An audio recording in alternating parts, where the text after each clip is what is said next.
Welcome to this DelftStack tutorial video. In today's tutorial, we will learn how to fix blue box in Roblox. This issue happens when UI navigation is accidentally enabled, preventing normal movement in the game.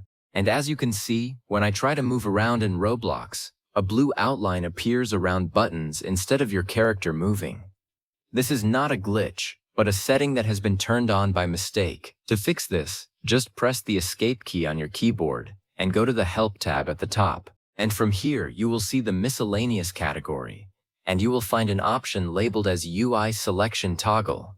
This shows the key that toggles UI navigation on and off. For example, it might be set to the / key, but it can be different depending on your setup. Now just go back to your game, just like so. And as soon as you press that particular button, you will see now you can move around freely. You should now be able to move your character freely without the blue box appearing. And that's it.